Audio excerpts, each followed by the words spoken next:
ଚାଲନ୍ତୁ ଆଜିର ଆଲୋଚନା ସିଧାସଳଖ ଆରମ୍ଭ କରିବା। ଆମେ ଏମିତି ଏକ ଗୁରୁତ୍ୱପୂର୍ଣ୍ଣ ଆବିଷ୍କାର ବିଷୟରେ ଜାଣିବା ଯାହା ଆମ ଦୈନନ୍ଦିନ ଜୀବନରେ ବହୁତ ବଡ଼ ଭୂମିକା ନିଭାଏ, ହେଲେ ଆମେ ହୁଏତ ତା ଉପରେ କେବେ ବିଶେଷ ଧ୍ୟାନ ଦେଇନଥାଉ। ଓ ଏହାକୁ କାହିଁକି ଶିଳ୍ପ ଜଗତର ଅଜଣା ନାୟକ କୁହାଯାଏ ଜାଣନ୍ତି? କାରଣ 3-phase ଇଣ୍ଡକ୍ସନ୍ ମୋଟର ହେଉଛି ଶିଳ୍ପ କ୍ଷେତ୍ରରେ ସବୁଠାରୁ ଅଧିକ ବ୍ୟବହାର ହେଉଥିବା ମୋଟର, ପ୍ରାୟ ସବୁଠି।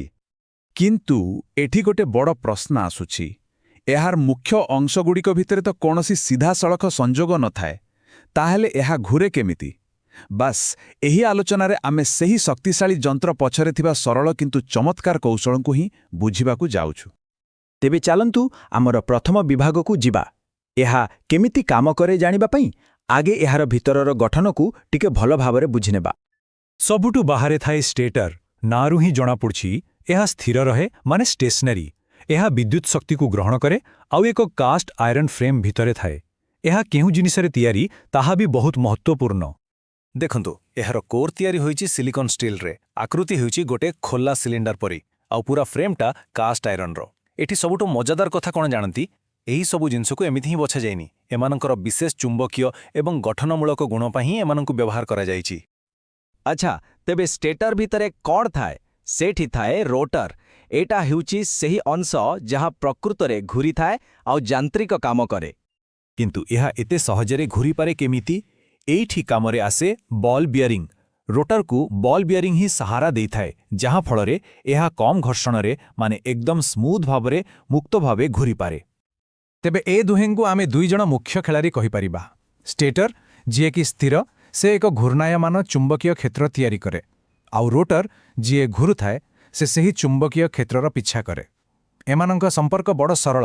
ଜଣେ ବଳ ତିଆରି କରେ ଆଉ ଆର ଜଣକ ତା ଉପରେ ପ୍ରତିକ୍ରିୟା କରେ। ଏବେ ଆସିଲା ସବୁଠୁ ବଡ଼ କଥା। ଏହାକୁ ସେଲ୍ଫ ଷ୍ଟାର୍ଟିଂ ବା ସ୍ୱୟଂ ଚାଳିତ କୁହାଯାଏ।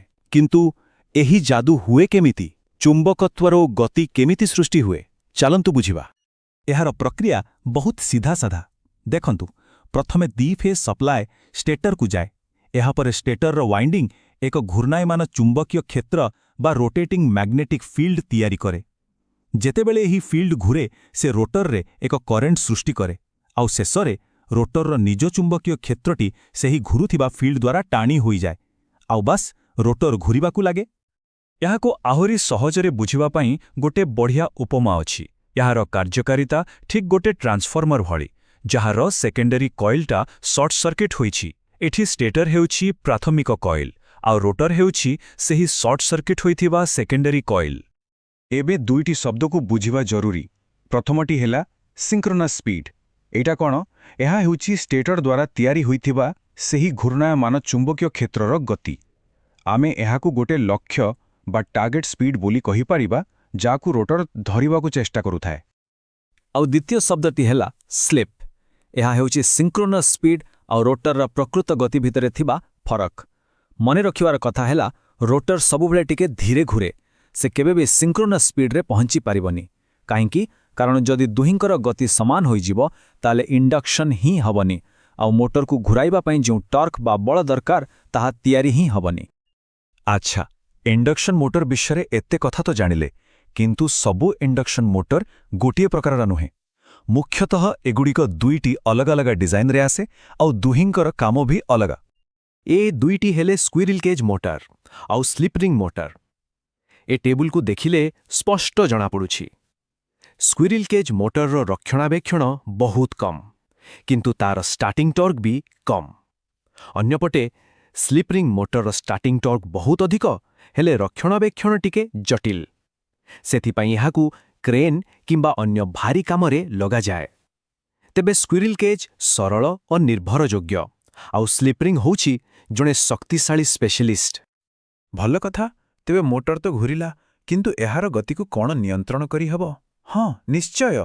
ଚାଲନ୍ତୁ ଶେଷରେ ଦେଖିବା ଆବଶ୍ୟକତା ଅନୁସାରେ ଏହାର ପ୍ରଦର୍ଶନକୁ କେମିତି ସଜଡ଼ା ଯାଇପାରିବ। ଏଠି ବି ଦୁଇଟି ମୋଟର ପାଇଁ ଅଲଗା ଅଲଗା ଉପାୟ ଅଛି। ଯେମିତିକି ସ୍କ୍ୱିରେଲ୍ କେଜ୍ ମୋଟରର ଗତିକୁ ଆମେ ସପ୍ଲାଇ ଫ୍ରିକ୍ୱେନ୍ସି, ପୋଲ୍ ସଂଖ୍ୟା କିମ୍ବା ଭୋଲ୍ଟେଜ୍ ବଦଳାଇ ନିୟନ୍ତ୍ରଣ କରିପାରିବା।